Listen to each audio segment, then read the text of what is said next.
Welcome to the Tech Egg. Don't get scrambled. Enjoy the video. You start by confirming the PC is online and set to accept connections.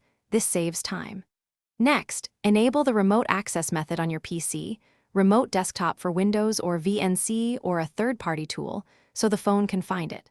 Once done, install the matching app on your phone and sign in with the same account. Make sure permissions and firewall access are allowed. This gets both devices ready to pair, which is the first actionable step you must complete now. You now locate and connect to the PC using IP, hostname, or the app's account-based discovery feature. Choose the one that responds fastest.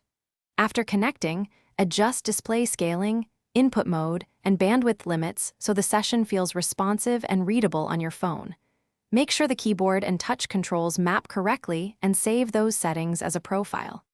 Finally, set a strong PIN and enable two-factor authentication where supported to secure future connections, because convenience must not compromise security.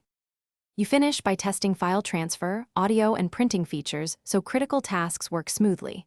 Run a short trial to confirm expectations.